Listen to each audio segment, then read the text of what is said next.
Hey everyone. Just let me know if you can all hear me, but who have we got in the chat today? Hey Judo, Denise, Spirit Time, Beautiful Curious Rose. Who else we got? My Jenna, Matt. I'm going to get straight into this one today. This live is not going to be easy for me, but at the moment I am on holidays. I'm down at my daughter's house with my granddaughter. Thanks, Rose. But over the last couple of days, there has been a live, and there's another one going on right now about me and some of the people that I hang around. I stand by my friends, every one of you in here, and you all know who you are. But when I become a friend with someone, do you know what I mean? I don't take it lightly, and they have my full love. But because of this, there has been some things said, and it has taken me. I was going to do this yesterday, but I needed some more time because I am really hurt with some of the things that have been said, and they're not just about me, they're about people who I class as good friends and brothers and sisters. Um, but also, my husband got pulled into it as well. So I thought, what I'm going to do, I'm not going to sit and put these people down. I'm not going to dwell on it, but I want to do a rewind and tell my story this time. Like, I come up here and I tell other stories, and I want to give voices to those that need it. But after this weekend, I really think I'm the voice that needs it right now.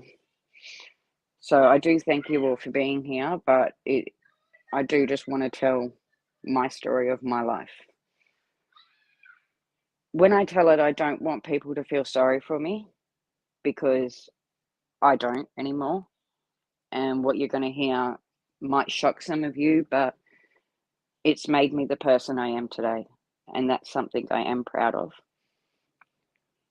Through my life, I have had some very strong figures that have guided me to be who I am today. And hopefully, you all like who I am. And I know who I am. So that's where it is. But let's rewind and we'll go back.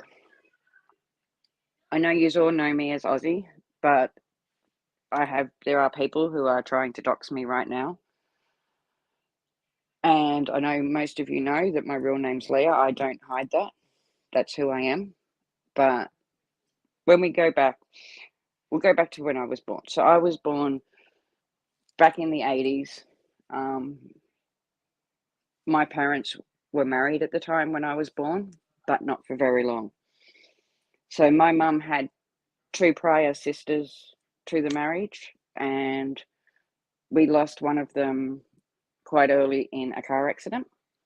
And then my second sister, and these were on my mum's side, my second sister died in a house fire. After that, my mum went on to have another boy and another girl, who are my half brothers and sisters, and their names were Denny and Gail. I never had much to do with them, and you'll hear as I go through my story as to why. So when I was born, my parents were together, but they didn't get on very well. And I think they are the same kind of people. And I will put it out there now, I don't have anything to do with my parents anymore. But as I tell my story, you'll see why.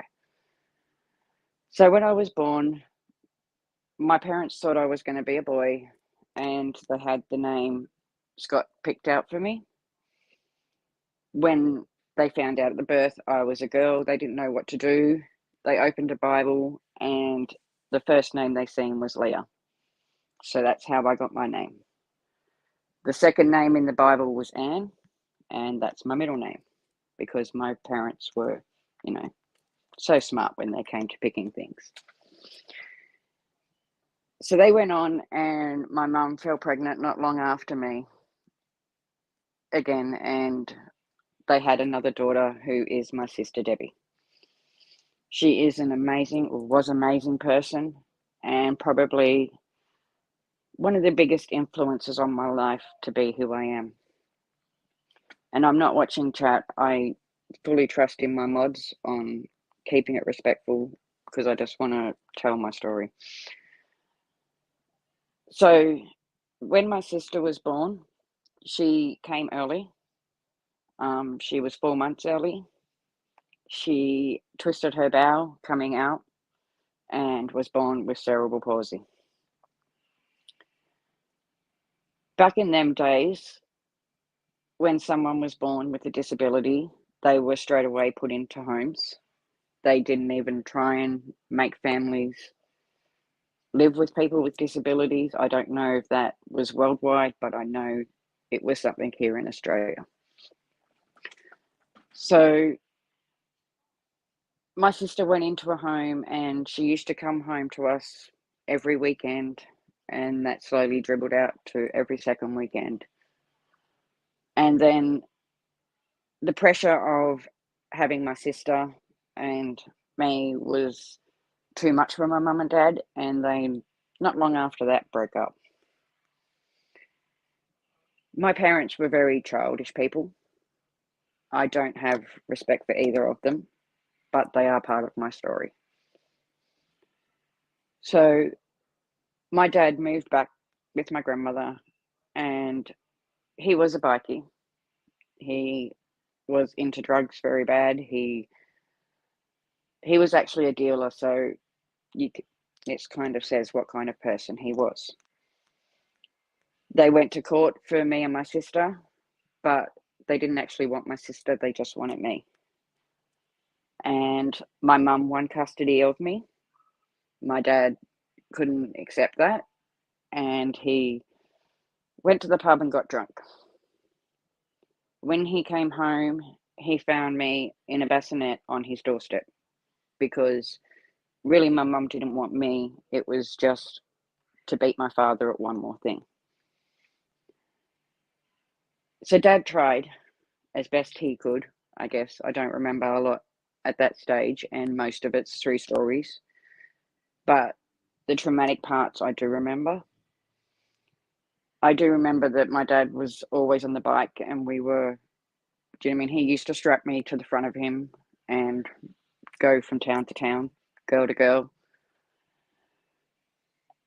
When I, the first memory I remember is when I was 3. And I do remember this day very vividly. My dad was out drinking again, and this was a very common thing for him. My cousins were looking after me, what they usually did, because a lot of my aunties and uncles, that's what they did. They got drunk. But this night was different. It was getting on dark, and what I remember was my dad coming running into the house. He went to one of the spare bedrooms of the house and he said, "Don't tell anybody I'm in here." Now, I was 3 at this time, and I will say that. I was sitting, my cousin was on a rocking chair and I was on her lap. This is my memories of the day, and then I'll explain what happened. So the next knock at the door, and it seemed really quick to me at the time, was the police. And there was, I don't know how many, there was heaps of them. They had surrounded my auntie's house. They come running in looking for my dad. And I tried to protect him. Well, I thought I did. I ran to the door of the bedroom that he was in, and I put my hands up and I told them that my dad wasn't hiding in that room. I didn't know what I was doing. I didn't understand. I was giving him away because I didn't know. It's something my dad has forever blamed me for, and to this day, he still blames me. He doesn't count that I was 3 years old and I didn't understand. So the police went running into the room.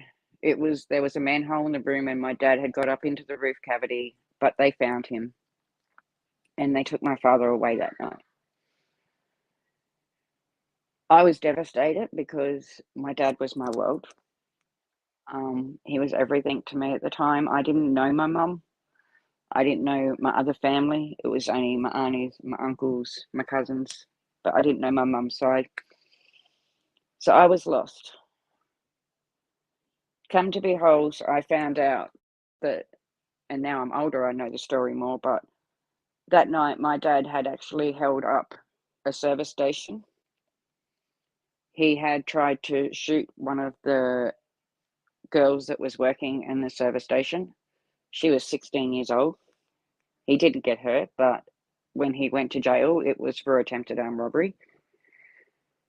He got 9 years in jail, and at the time, I didn't understand what it meant. I do remember, and I've been told very much that my auntie Sandra and my nana, they're two amazing women that really did shape who I am. Um, but they had a massive fight because both of them wanted me. And again, I was just torn and dragged between them until my nana ended up taking care of me. So at that time, I was living with my nana for most of my life growing up as a child. She guided me and done the best she could. So we used to go up on weekends and see my dad. Um, I do remember parts of it as a kid. I remember going into the jail. I remember I used to talk to a lot of, not just my dad, but I thought everyone there was my friend. I thought I was cool, and Jimmy and I used to draw pictures, and it was just my life. I didn't realize at the time what jail was. I didn't realize at the time that it was unnormal for the life that I was having. It came to when I was in year two, and my nana told me that my dad was getting out. It wasn't 9 years, but he got out on good behavior. And my nana tried to stop my father from taking me because she didn't want me to have an unstable life or for my dad to hurt me anymore. I went to bed that night and my dad broke into my nana's house. Like I had sat that afternoon, we were waiting for him, and I had sat outside on a barbecue table waiting all afternoon for my dad, and he didn't turn up.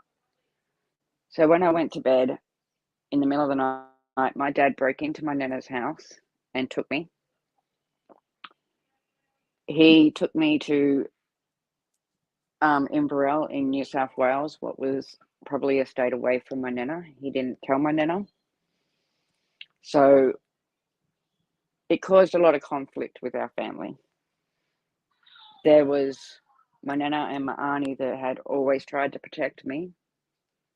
And then there was my father who just seemed to always, he loved me and I know that, but he didn't know how to be a dad to me. So we went and my dad had met a lady while he was in jail. She was one of the ones that hangs around jail to find a husband. But she didn't want my dad to have anyone else, so me and her never quite got on. And this put an even bigger rift between me and my father. So I used to go back and I would stay with my nana a lot on holidays. Um, I was a nana's girl. Do you know what I mean? She was the one stable person in my life. And I owed her everything. Like, she's gone now and I miss her so much. But as a child, she did a lot for me. So my nana came in to me one day and I was 10 years old. And she asked me what I wanted for my birthday. And as I said, I'm just telling this from my memory, so please just try and keep up with me. She asked me what I wanted for my birthday, and I told her I wanted to meet my mum. because in 10 years of growing up, I never met my mum. I knew of my sisters and my brother, but I hadn't met them. Or I didn't remember them. My sister Debbie at the time was still in a home. My family never went near her. My mum never went near her. She knew of me, and I think deep down, me and Debbie always had a bond. But when I was 10, it was when my nana really tried to make contact for me. And then at this time, we were living in Inverell, and I remember the police coming in at 6 o'clock in the morning. I was still with my dad at this time, and my dad held a gun at the officers and told them they weren't taking me, but they did. They put me in a courtroom that day, and to say I was shitting myself would be an understatement because I was.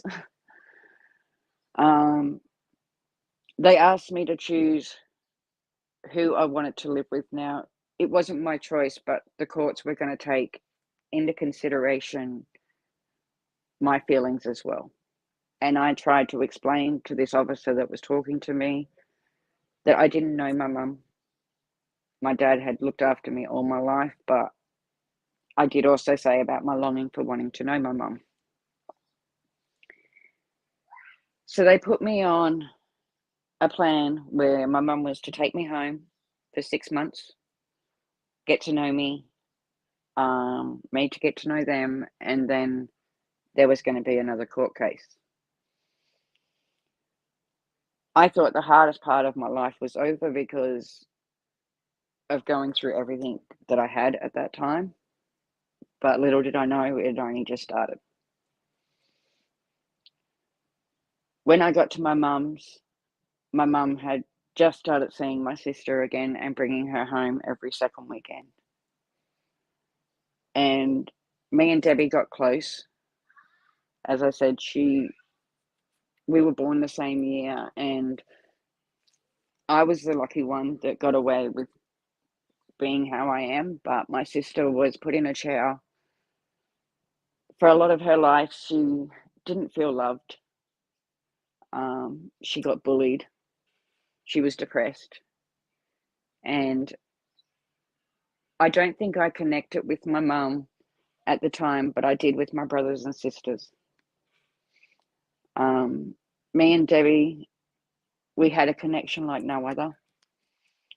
And from the day, I was about just before my 11th birthday when we actually got rejoined back together, and we had a bond that nobody could break. And even to this day, I don't think, like, she was the most special person in my life. I started hanging out at the home a lot more. She used to come home every second weekend. I used to go and spend the other weekends with my sister in the home. I loved being there. I loved being around my sister.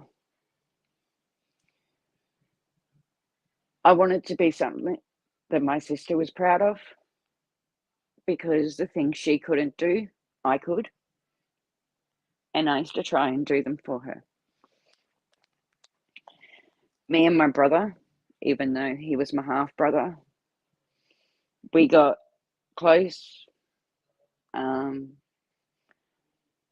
They remembered my father from when my father was with my mother, and it wasn't nice. My dad was very mean to them, but he never held it against me. Then there was my other sister, Gail, who again was a half sister. She wasn't as nice as my brother, and she did hold a lot against me. She used to tell me stories of where I would play up as a baby and my dad would make them stand at the end of the bed for the whole night with their hands on their heads. She would tell me about how when I was naughty, they used to get belts off my dad for it. I didn't understand because, do you mean it wasn't me that did those things to her, but it was obviously pain that she had to get out, and I was the one that she took it out on.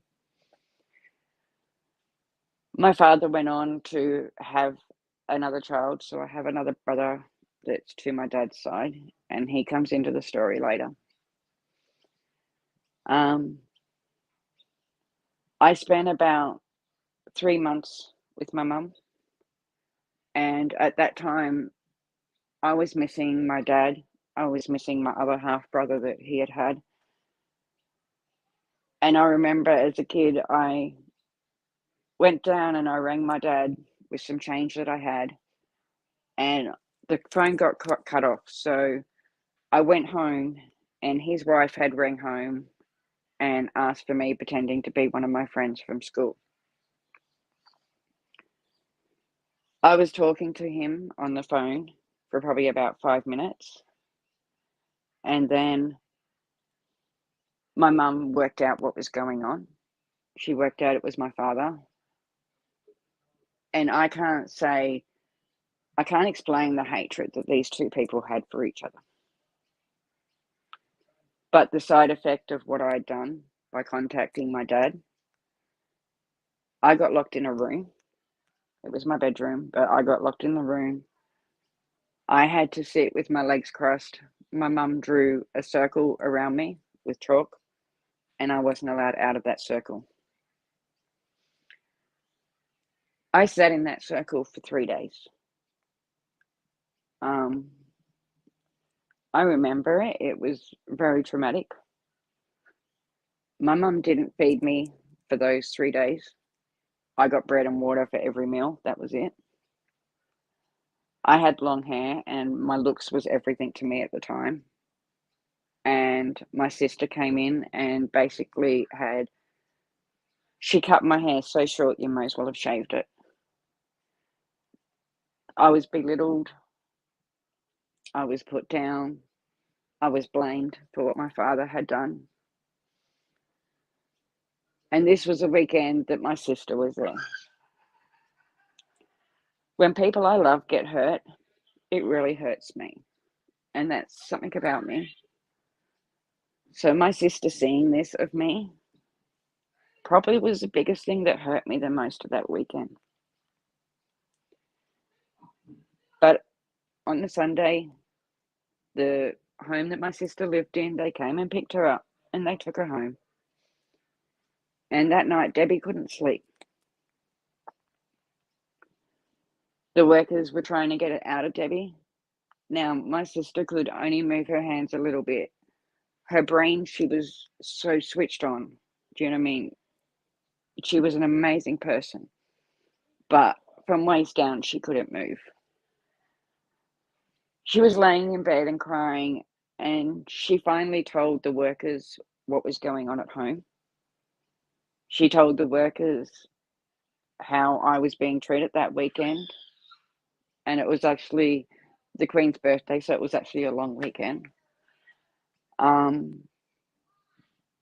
Because the workers, like the support workers at the house, are mandatory reporters, so it all had to be reported, and they did. The police came out. They took me out of the house. My mum swore at me that she would never forgive me, but I hadn't actually done it. Do you know what I mean? My sister stood up for me. She probably saved me that day, but the police put me on a bus. They sent me back to my father. By the time I got back to my dad, he had so much hatred for thinking that I'd betrayed him. And this is what a lot of my life was.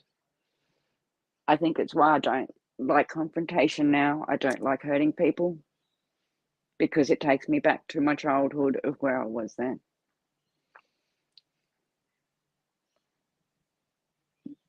I continued to go on, and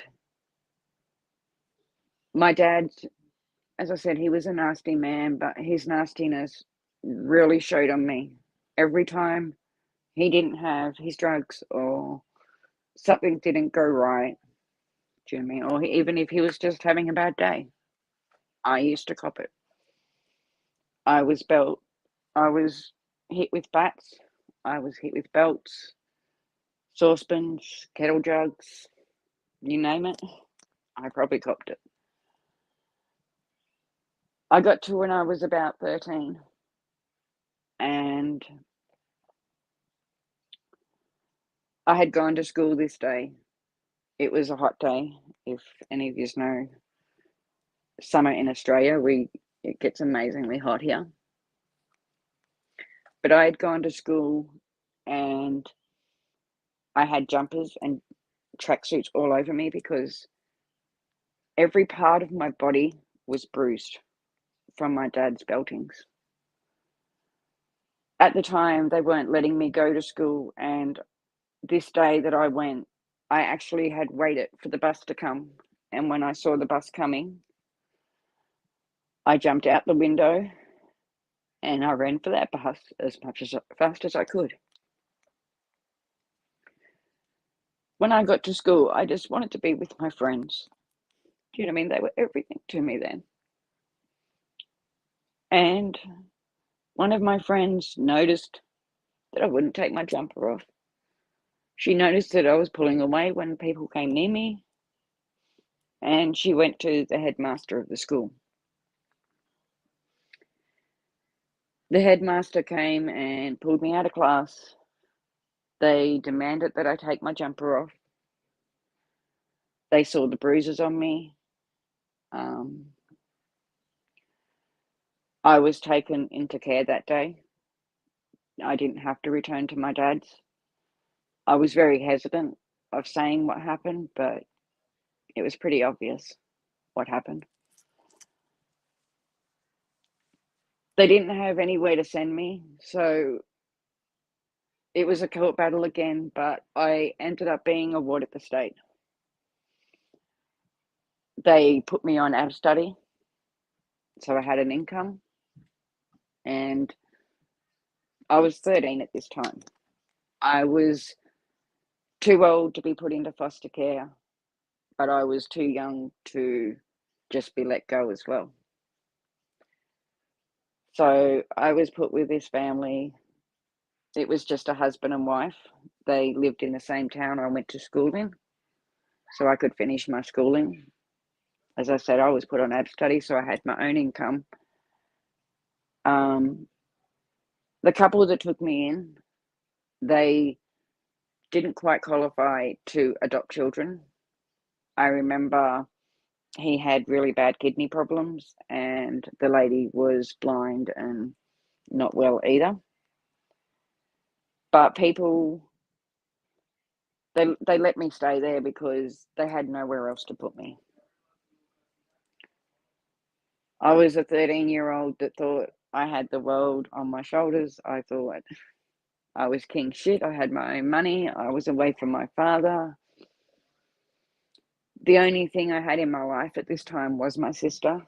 We had kept talking, and we always did.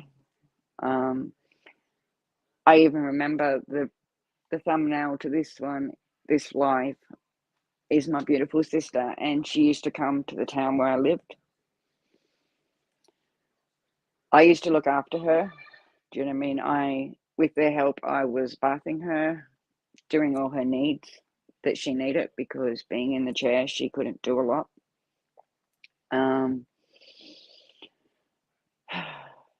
We had so much fun when we were together.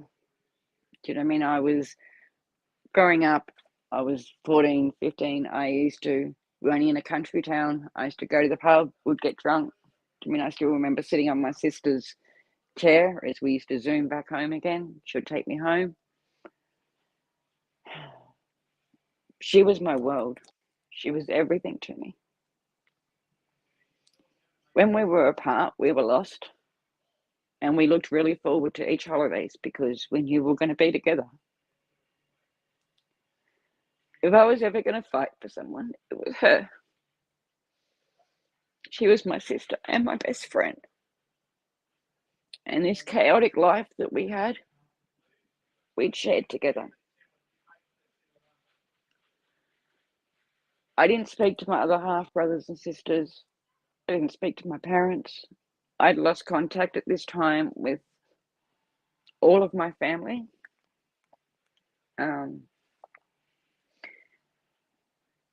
stupid 14, 15. I was just turning 15 and I fell pregnant. I went home and I told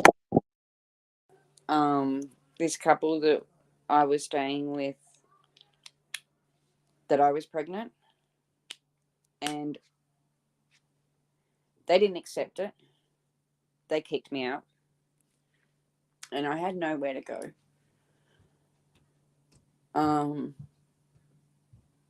The man, well, I won't call him a man, he was a boy, but the boy I was pregnant to, his father was an ambulance driver of the town. We only had one ambulance, so it was him and another guy, and that was it. I moved out, and one of the school teachers at the school ended up getting me a 1-bedroom apartment, what at the time I held. I used to pay my rent. This teacher used to take me to the shop so I could buy my food. My sister still came on the holidays, but it was only one holidays, and then she had to go back.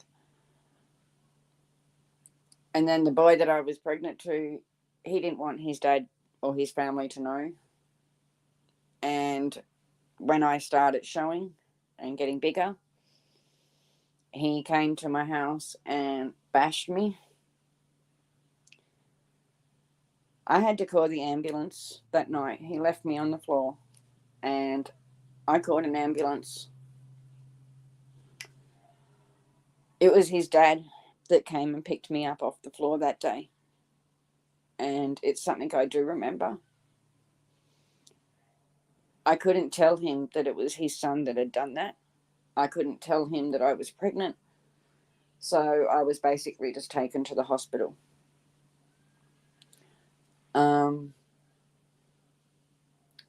I was told pretty soon that I had lost my baby.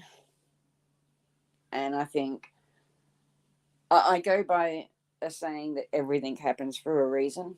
And as much as I still love that baby, I do believe that I wasn't ready to be a mum. And that was probably the reason that God took that one from me. I did name him, and we named him Tyson. Well, I named him Tyson. I was far enough along that we did have a little funeral for him, and the father and the family ended up finding out, and they ended up paying for a lot of it. I left the little town I was in, and I moved to the next bigger town, what was Tamworth. Again, I went on. It's going on 16 now. I met this guy, and I thought he was pretty cool. He used to get drunk all the time, so I started going out with him. Everything was fine for a while, but after a couple of years, do you know what I mean? I started growing up. I didn't want to drink anymore. It wasn't fun. By this time, I was still talking to my sister, but our contact was it wasn't as much because my life was a mess. I had very little contact with a lot of my family by this stage, and then I found out I was pregnant again.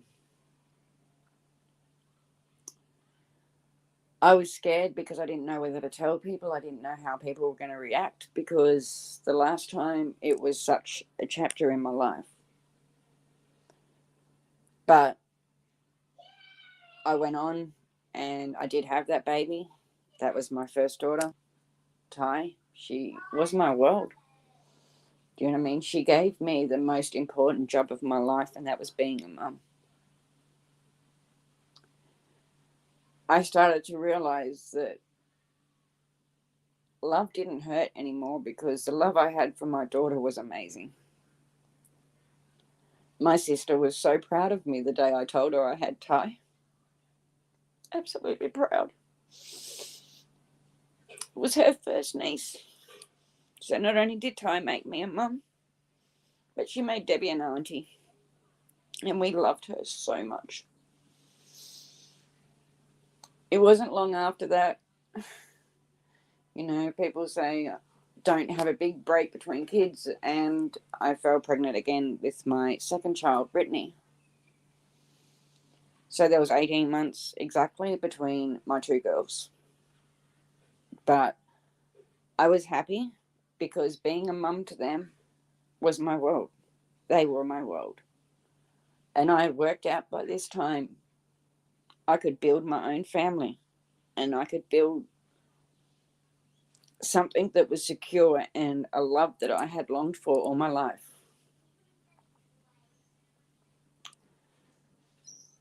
But by this time, my boyfriend, we were then pushed to get married by his parents. He was still a heavy drinker, and I think by this time the abuse was something I was used to. So he used to get drunk and do the same as my father did. I accepted it because I thought it was how life was supposed to be. But Brittany was 6 weeks old, and I remember walking into my in-laws' house. They weren't there. We were staying there. And their father was drunk again, and he hit me while I had my Brittany in my arms. I then had contact with my nana again, and I told him that I would only stay with him if we could move to Queensland so that I could be closer to my grandma again. I wanted her in my life. I wanted her in my girl's life. I wanted to get Debbie back into my life, and I wanted something stable. So we did. We moved to Queensland. 3 weeks after we moved to Queensland, I'd got a job. I was working. I came home one night. My partner's niece was looking after my children, and I just crawled into bed, and he came in. He went to get undressed, and a bra fell out of his pants, and he reckoned he didn't know how it got there. And that was it for me. I got up, I packed my car up with what clothes I could for me and my two girls.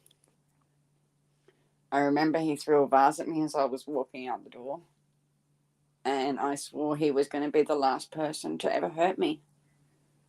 And I left. Within 24 hours, he had his parents drive over 8 hours to come and get him. They packed up the whole house, left me nothing other than the clothes that I had at the time.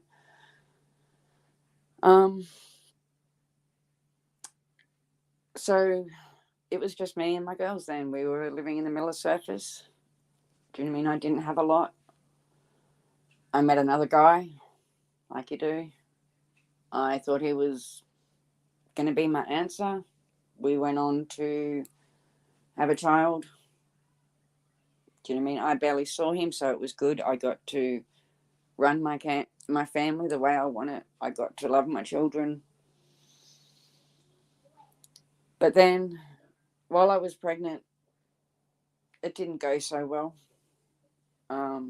I had complications in my pregnancy. I got to my 20-week scan, and the doctors told me that my baby had a hole in his stomach, and all of his intestines had came out and were sitting on the outside. I didn't know what to do. I was scared because I didn't think that I would be big enough to and strong enough to look after the baby that I was having. But I believed in God, and I believed in everything my nana had taught me. And I still go by a lot of her sayings, but she said to me, God never gives us something we can't handle. And that gave me the strength. That one word, that one line, gave me the strength to stand up for my baby. By 24 weeks, well, it was only 4 weeks later, he was born. He was a boy. He was 510 grams when he was born. He was rushed to hospital. Well, we were in the hospital, but he was rushed to Brisbane Hospital, what was about an hour away. They operated on him. They pushed all of his intestines and everything back in and sewed him up. My son went on to spend about 12 months in intensive care. So even though I wasn't a single mother, I was living the life of a single mother because my partner at the time didn't care. He was always at work anyway. As I said, I was the one that ran the family. So I was looking after 2 toddlers because my girls were still, 3 and 4 years of age. And at the same time, I was driving over an hour a day. I used to have to express my milk, put it in, it was some ice. I used to take it to this place and they would pack it in ice. And then I used to drive the hour to take milk to my son because being so prem, he needed it. They told me that he would be in a wheelchair and it didn't scare me. Do you know what I mean? I'd grown up with my sister and I adored my sister. I didn't care how he was going to come. He was mine, and that's what I cared about. 3 times I got called back to that hospital where they didn't think my son was going to make it through the night. But he did. He's my miracle.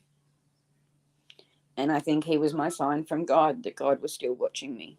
God was still looking after me.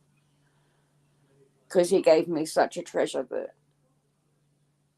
I just adored my son. I named him Sebastian. And he's now 21 years old. He came out with autism, ADHD. He's half blind and half deaf. But he is the most amazing man you will ever meet. We went on, and while I was going through everything with him, I was very shallow-minded in my head, and I believed you couldn't fall pregnant while you were breastfeeding, and because I was expressing milk for my son, I didn't think it would happen, but I did. So while he was in hospital, I was actually pregnant again, and I had my daughter Samantha. The funny thing is, there was 1 week difference from when I brought my son home. He was over just on a year, and when I brought my daughter home. So I was then a mum looking after 2 toddlers and 2 babies all by myself. Their father, as I said, was a workaholic. He was never home, and he walked in and out of our life as he pleased. I didn't care because I had my children and they're my world. To me, I stand by them for everything. I had my sister. I was an hour from my grandma, so I used to still drive and see her. I thought life was good. And then we started growing up, and I gave my kids the best life I could for what I had, for who I was. I didn't think I was always doing it right, but somehow I came out with 4 pretty amazing children. My oldest one, Ty, was 9 years old. And at this time, as I said, with my partner, we were breaking up. We're getting back together. I didn't really care whether he was there or not at the time because all I lived for were my kids. But this night we got back together, and he had a unit and we were going to move everything in, and we'd spent the day moving stuff over. Ty asked me if she could stay the night there because she wanted to set up her new room. And I said that was fine. And I went home to the old house because I had to close things off. I had my other two girls and my son with me, but my oldest stayed with the partner at the time in the house. Like, I trusted him. He probably wasn't as smart as I wanted him to be, but he was the father of two of my children. Do you know what I mean? He was there from when Ty was 18 months old. Brittany was 6 months old when we got together, so he had also been there for a lot of their growing up. And I trusted him with my girls, or with my girl. I went to the house the next day, and I do have her permission to tell you this, but I went to the house the next day, and my daughter was really upset and withdrawn, and I didn't know what had happened. But as a mother, something was telling me that something had happened.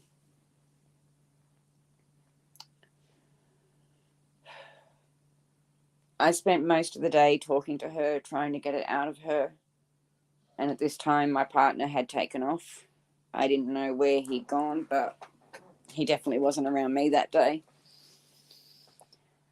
And I ended up getting out of my daughter that he had tried to jump into the bed with her. He had pushed himself on her. It was pretty bad. It tore me up when she told me. And again, I found myself packing my car with what I could and my children because I wasn't making my daughter spend another night near him. I went straight to the police and I had him charged. The next couple of days was a blur, but we were in and out of police stations. We had to go to the hospital. We were there for 6 hours while they examined my daughter. What he had done was that bad. He had broken my daughter's hymen. So there was no doubt of what he'd done. I had him charged. I wanted them to throw the book at him. But I had my faith in God that God would look after it. And I just had to look after my kids. I then moved. I didn't have anywhere to go at this stage. I rang my grandmother and told my grandma what happened. It killed my grandma. We'd been through so much, and she just wanted things to be happy for me.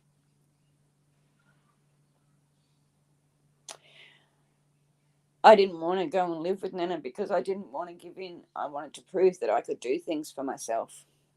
I could do it for my girls and my son. I lived in my car for 5 days with my kids.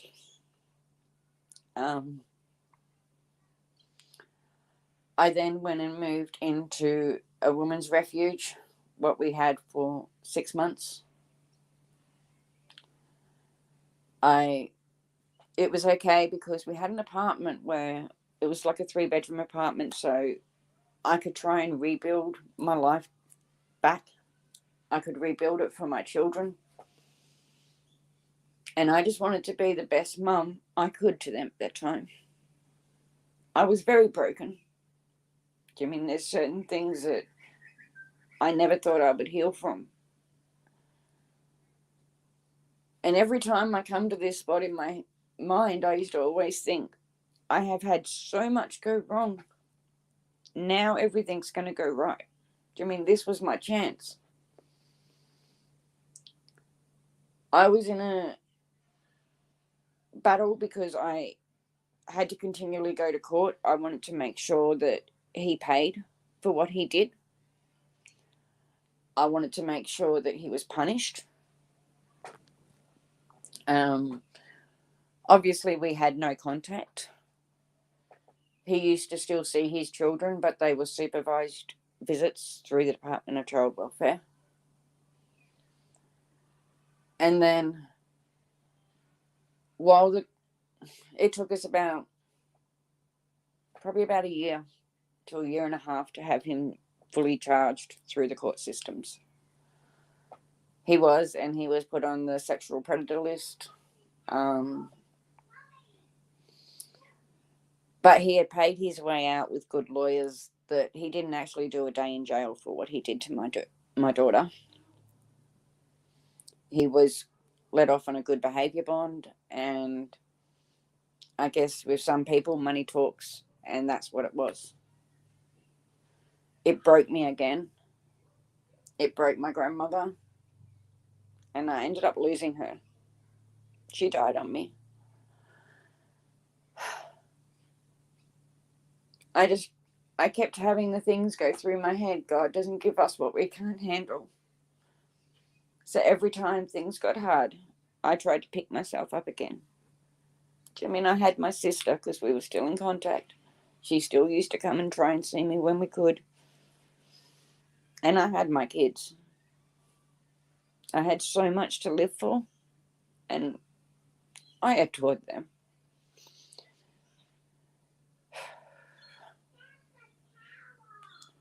Those 5 people were my world while they were growing up. They still are today. I got a house, and I was in housing commission with my children. And just after losing my nana, I turned to alcohol really, really bad for 6 months. Then the department decided, because he was fully charged and the charges were made, they came in and took my 4 kids from me. They told me that I was breeding children for him to assault, and it was me fighting the court system. I then started working at SeaWorld, and I would work from 6 in the morning to about 6 at night. And then I would come home and I would work on court papers, and I fought every single day to get my children back. If there was one thing in life, that's what I was going to do. For 2 years, I felt like I was nobody. I stopped talking to everyone in my family, even my sister. And it was a long battle, but I won them back fully, 100%. The judge finally saw that I was a good mother and that I wasn't what they were saying, and I got full custody of all 4 of my children back in my care. So I moved on, and I didn't trust people at this stage. I let no one close to me, because every time I did, people hurt me. The only ones I trusted was my sister and my 4 children. They were my world.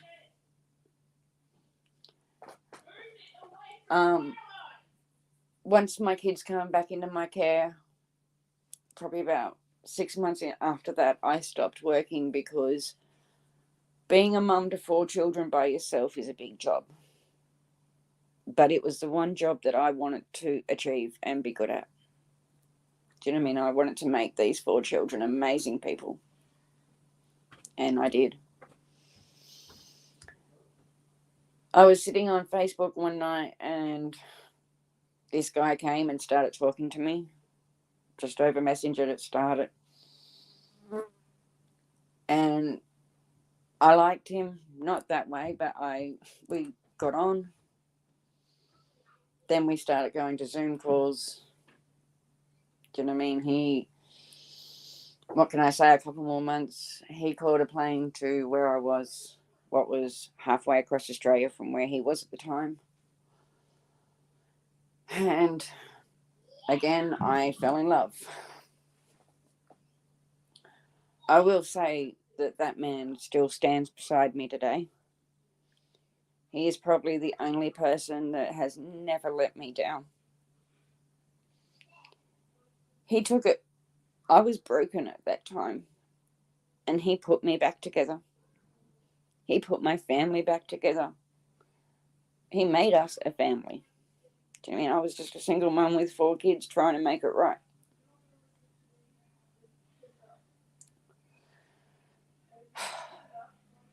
He showed me what love was, and I still swear to God that my Nana and God had sent him to me that night, and we went on. 12 months after that, we were married, and I kept waiting for the day that he was going to change, he was going to walk away, or he was going to hurt me, but he never did. I mean, most of you know, or some of you know, Spirit Time, but he fixed me. He fixed my family, and he helped me be who I am again. He showed me, and he was probably the first person to really show me that love wasn't meant to hurt. Life could be easy, and you really could have your best friend and your husband and your soulmate all in one, because that's what he is. We went on living, and obviously life went by, and I then lost my sister, Debbie. She, obviously with a disability, she got really sick, and she went into hospital.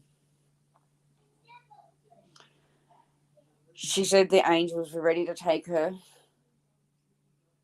and she went to sleep. Losing her killed me, but I know that she's up there and she's watching. I promised her that I would always try and be everything she wanted me to be. I promised my grandmother that I would be everything she wanted me to be. I also promised my grandmother I would never lie to people. And there are 2 promises that I really took and have moved on with in my life. And I do. I try every day. I don't lie. I don't steal. I don't do anything that's wrong. I just try and be someone that I know when they're looking down on me that they're proud of. Um,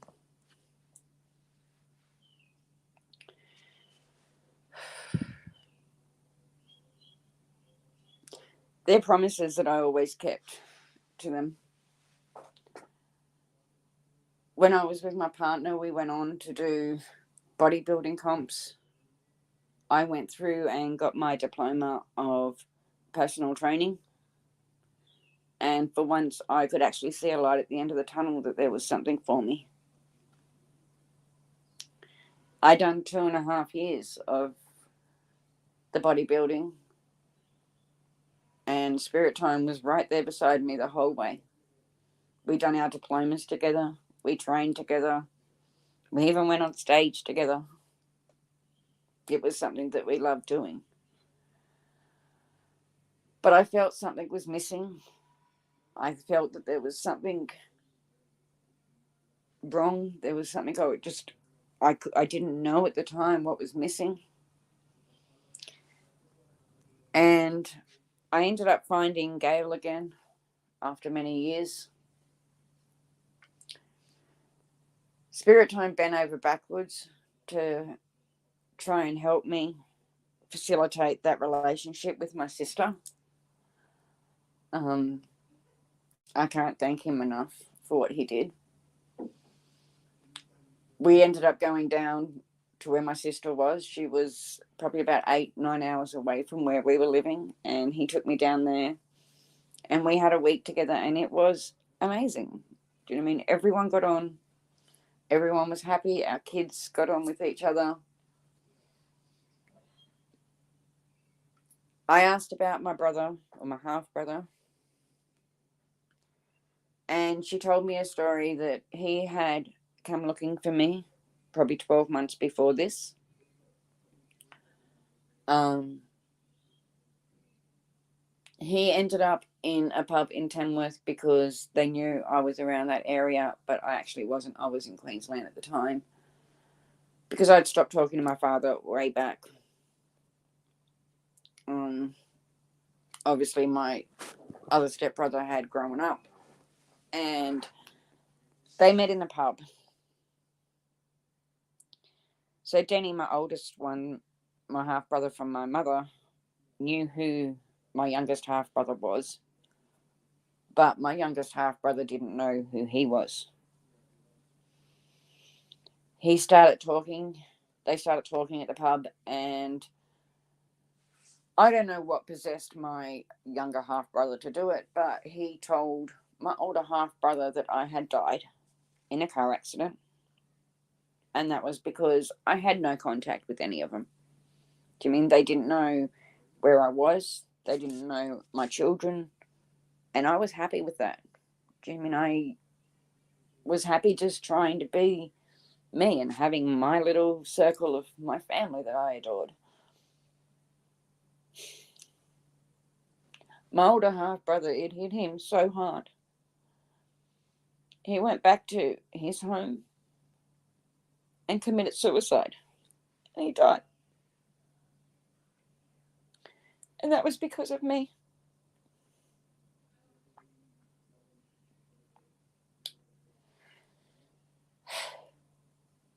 That killed me because, as I said, I don't like feeling like I'm to blame for things. But Spirit Time was there the whole way through, and he held me through that. And I think that was a day that really showed me that he really was never going to leave me, that he was going to be there forever. When it comes to saying goodbye to my sister, because our week's holiday had ended, I was devastated because I'd finally found someone in my family that wanted to love me. He promised my sister that we would move back there within 12 months. And if anyone knows Spirit Time, he doesn't break his promises. If he promises you something, you can guarantee he's going to do it because he doesn't make him become.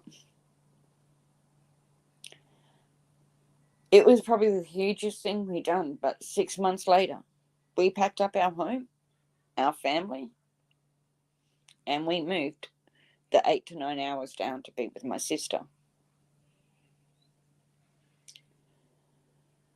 But when we got there, she didn't want to be a sister anymore. In fact, she didn't want me to be anything in her life anymore. So again, it was our little circle, our family. By this time, my children were turning to teenagers and adults. My daughter, my oldest one, had moved back to the coast because she couldn't watch the way my sister used to treat me. But I took it because I was always longing for that family. I wanted my family. I wanted the happy life. So I took it. I then decided to become a support worker. Do you know what I mean? I looked after my sister all her life. When my son was born, he was autistic, so with all his problems, I looked after him. Spirit Time, he looked after my children so that I could go and do the training that I needed. And I went and did it. I mean, I got my diploma in disability, and I started working for my sister because she was actually running a house. Mind you, I got all the shitty shifts, I got the night duties. She was probably harder on me than she was on anyone in that house. But it made me the worker, and it made me so proud of who I was in disability. It's a career that I have always taken since that day, and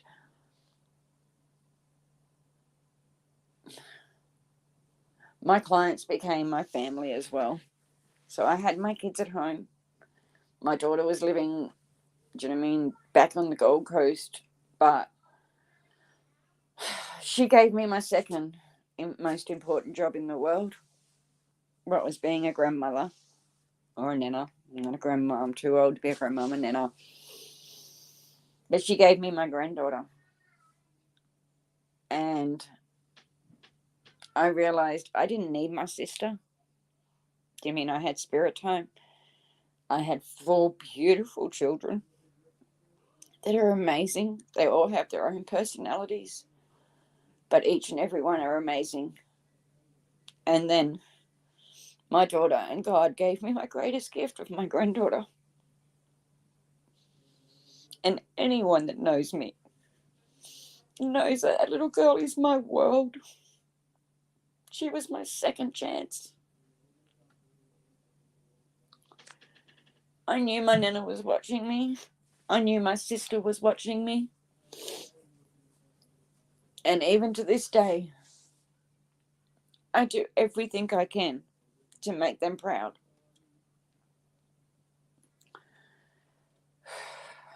My sister lost her job and I ended up continually working in that house. Do you know what I mean? I had a love for those clients that, if anyone knows disability, there's not a lot of people that work in disability that understand or have a heart. But I did. And I loved working there. I didn't even care if I came on shift, and this happened quite often, that I would have 3 or 4 other workers with me, and I would be the only one working. They'd all be sitting out the back having smokes or sitting in the office chatting. I didn't care because I was doing what I loved, and I was standing up for people that didn't have voices. I was giving them a voice, and if I could just change one thing in their life to make it a little bit easier, I was happy. They were my achievements. And I can say I did that. Do you know what I mean? I have many clients that I have worked with now. I adore, even though I don't work with them anymore. Every client I have worked with, I have changed in some way for the better. And I would come home and I have the most amazing husband. Do you know what I mean? As I said, he's my best friend. I had my children. So everything was pretty good. Then we decided to move to Melbourne. Now, this was only 3 years ago. I was still doing disability. So I started working for a company, and I didn't know that they didn't have a no lift policy. So, in other words,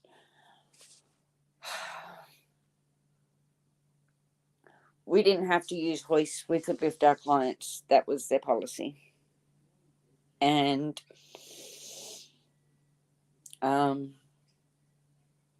I had a client that probably weighed about a bit over 100 kilos. I adored him. Do you know what I mean? If you ask anybody, when I am on the floor with my clients, I'm at my best. And do you know what I mean? This client used to grab me around the neck and would swing her body weight into her chairs, into her bath chair, into her bed, onto the lounge, wherever I was putting her. And then if we were just sitting on the lounge, she would pull my neck in and like really grab you around the neck and pull you in. And she gave the best cuddles that way. Do you know what I mean? I used to ring Spirit Time, and even he used to get. Now, remember, we had the training of our personal training, so he used to get worried and he'd say, please don't let them hold you like that. Protect yourself. But anyone that knows me knows that I know best in our relationship. So I didn't listen to him, and it continued. About 6 months later, I had really bad pains in my arm. I had really bad pains in my neck. And it got to the stage I had to go to the doctor. When I did, they sent me for an MRI, and I found out that I had done my C4, my C5, and my C6 in my neck.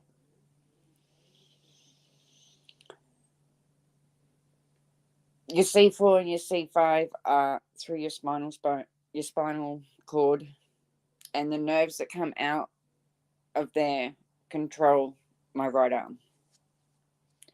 So that was the pains I was getting. I was put off work. I was put onto work cover. And for the past year and a half, we have been fighting for me to have my surgery. It's the only way to fix me. I have my good days and I have my bad days. But there's one thing I can guarantee on all of it, is that I have Spirit Time and I have my children in my corner. I also had all this new found time on my hands being on work cover. Do you know what I mean? I didn't have work to go to. My children were older by this time. They're all beautiful adults now. 2 of them had moved away. I still have 2 at home. But my second oldest daughter is now caring for my son. They still live at home with me. And we fight every day. We fight for my surgery. We fight to be good people. And I was really bored, so I came to YouTube. Do you know what I mean? I started watching crime because that was my love. Then I thought I was going to be good enough to make a small channel, and that's where this channel came. It was my outlet for just having a reason to get up and do something every day. Do you know what I mean? If it was a day of research, I was happy because I was looking up crime. I'm looking up interests that I love. And I had so much support. Well, I still do, from my husband. And my children supported me through it. So I thought I was going to be cocky enough and smart enough to do it. And that's where this channel came from. But I've always still stood by who I am. Do you know what I mean? I've survived everything in my life. I finally see that light at the end of the tunnel, and life isn't hard anymore. It hasn't been since the day Spirit Time walked into my life. So if you want the magic answer, he was it. He was my answer. I will say he is the best husband, the best father, and even the best poppy you could probably ever meet.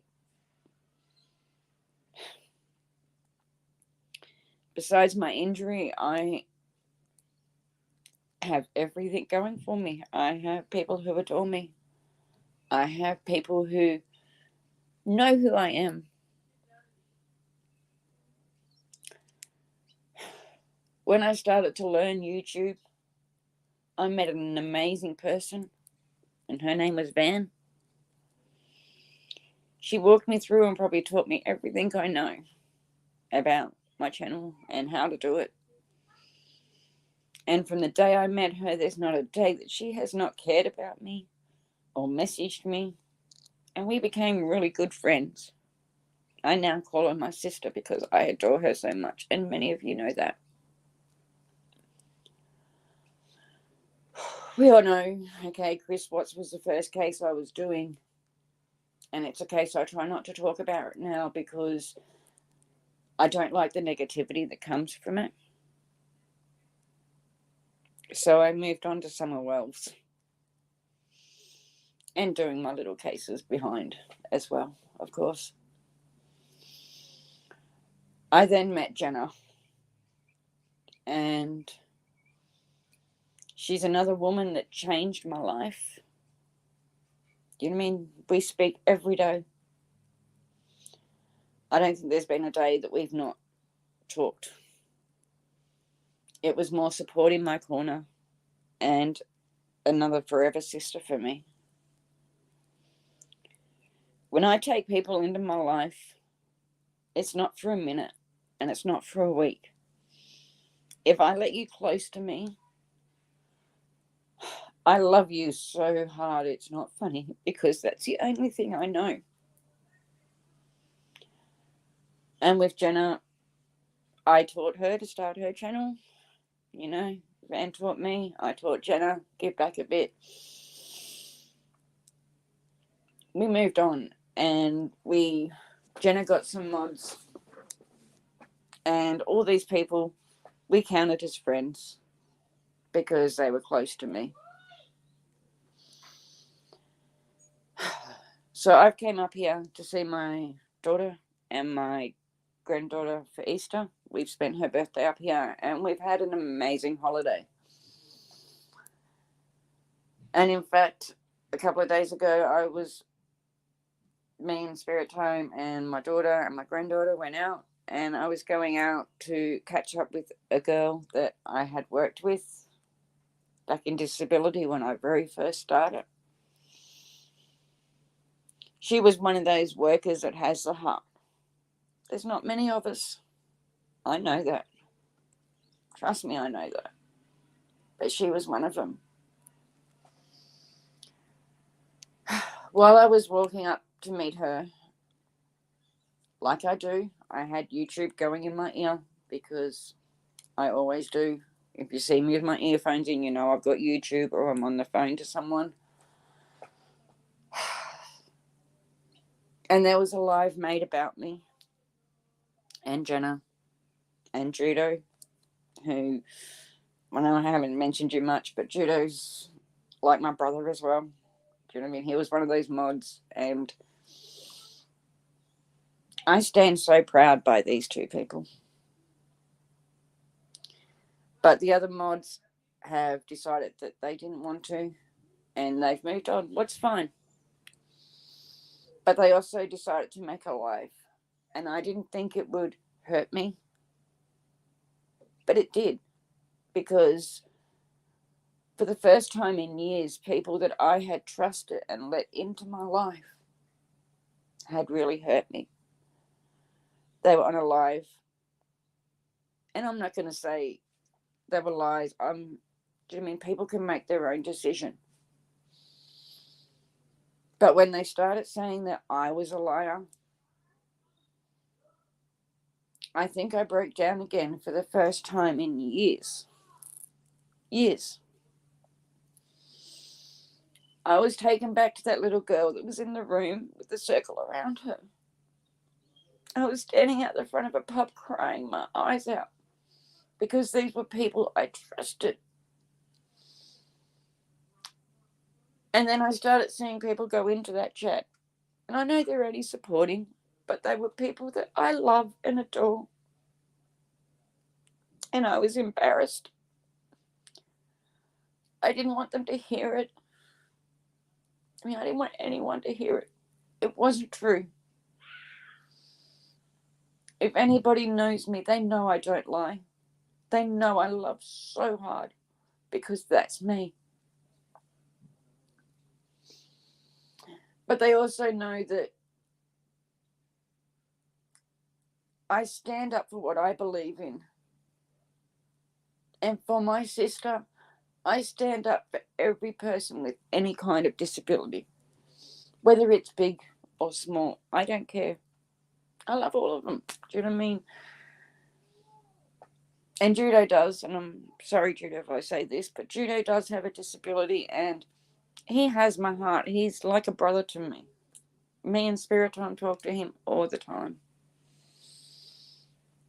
And I stand 100% behind these people because I know what's being said and I know it's not true. But the biggest thing that hurt me is why they were saying this. We were walking up the road and Spirit Time was beside me. And he's watching me cry. He's watching me fall apart. But he was there for me the whole time. And like any good husband, he went in and he said something. He was nice the first 2 times when he tried to tell these people that they were wrong. And they just deleted his comments like he was nothing. So out of anger, he did call them trash. Do you know what I mean? It probably wasn't the best word that he said, but he was looking after and he was standing up for me. And that's something that not a lot of people do. And these people have gone on to continue their life and say that Spirit Time is an abuser of women. And it's one thing I can't take because he saved me. He saved my family. And that's not who he is. So he brought me today to tell my story of who I am. And I don't want people just to believe me. I want people to make their own decision. Because from here on out, I'm not speaking about these people anymore. They're not worth my time. Do you know what I mean? I'm not the one that has to judge them. God will judge them. And it's in his arms now and his hands. Because I walk away from them. And I know I don't have to come on here and I don't have to explain who I am. But I want to. And I want to. But if there's one thing I do stand for, it's my family. Whether it be my family on YouTube or my family that stand around me. If you're part of my family, you know it. Do you know what I mean? If I am friends with you, you know the love I give. You know who I am. And I want people to make that choice. Do you know what I mean? I'm not saying you have to choose sides with these people if you know who I'm talking about or with me. But I'm just asking, do you know what I mean? I don't want people to think that he is an abuser because he's not. He is the most wonderful man I have ever met in my life. And if I could make duplicates of him and give him to people, I would. But I can't. So he's mine. He's my soulmate and he's my best friend. But I don't want one person in this world to ever think that he would hurt anybody, because he wouldn't. He stands up for his wife and he stands up for his family. And if he didn't do that, it wouldn't make him the man he is. Do you know what I mean? As I said, he took my broken family and made us whole. And even though every decision we made probably wasn't the right one at the wrong times or the right times, but we do our best. And we have our little channels. I mean, he has his Spirit Time channel where he does his ghost stuff. I have my crime channel. I probably spend a lot more time on YouTube than I should, but that's us. And I just wanted to come on and tell my story.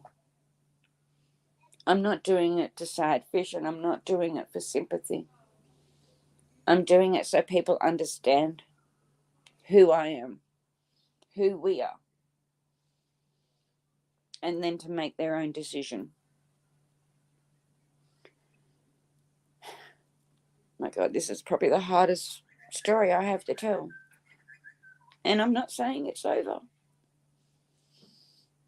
Do you know what I mean? You all know I'm only 18, so I still have so much of my life to live. Not really, but I do have a lot of my life ahead of me, and I'm sure there are going to be many more chapters. And I'm sure there's going to be many more people come in and out of my life. But just know, if you're one of those people I hold close, you know me. You know who I am. What you see is what you get. Do you know what I mean? I don't hide. Even here, like, okay, I go under Aussie, but I don't hide my name. It's in my about section. So if these people think they're going to dox me, what they've tried to do on Facebook, go for it. I don't care. I have God watching me. I have my sister watching me. And I have my grandmother watching me. I have spirit time beside me. I have my children beside me. And I have my friends. So they can say whatever they want, because I'm not going to address this anymore. I want people to make their own decision. If you can listen to this and you decide that I'm not the person you think I am, or the person you thought I was, so be it. We go our different ways. I just want everyone to remember, God doesn't give us anything we can't handle. So this is something I can handle. And I will. I'm not giving them the fire that these people want. They're not getting flames off me. I'm moving on after this life. Their names won't even come out of my mouth again. But I just hope that everyone just understands a little bit more about who Aussie is. I know my channel's been quiet for a while, but that's because I'm at my daughter's. I'm with my granddaughter, and we're having a beautiful holiday together. When I come home, I will be back on YouTube, and I'm restructuring the way I do my channel, but it will be here. And the ones that want to support me will. The ones that don't, go to your channels. I don't care, because that's who I am. You know what I mean? These people hurt me because I thought they were my friends, but they're not. My real friends still stand by me. They're still here with me, and they will be. I am who I am, and I'm proud of who I am. I'm proud of my husband, and I'm proud of my children. And that's probably all I got to say, but it was my time to tell my story.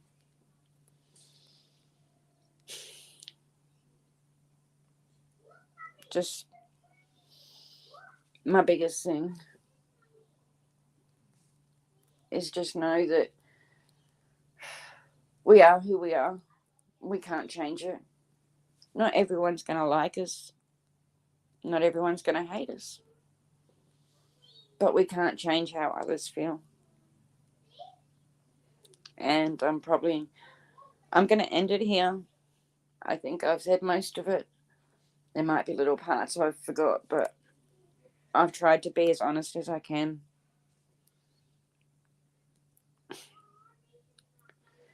But I'm going to end it with, God does love us all. He gives us what we can handle. And please trust in that. I do hope to see a lot of you back here. But if I don't, if you decide that I'm not the person that you thought I was, I understand. But I thank you all. I thank you for the support. I thank you for everything that everyone's done for me on here.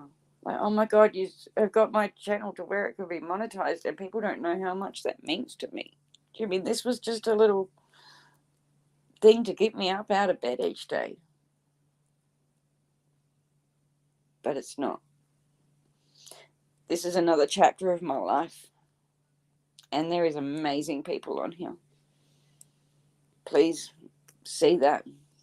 I hope heaps of you get to know them, because there are people on YouTube that hate, but there are people on YouTube that have really big hearts.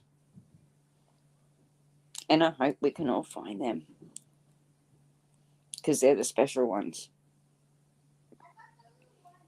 And I'm lucky that I met some. I want to thank you all for your time today. And just thank you for everything that you've done for me, or my channel, or my husband's channel. And I'm going to leave it there. Thank you, everyone. Love you all.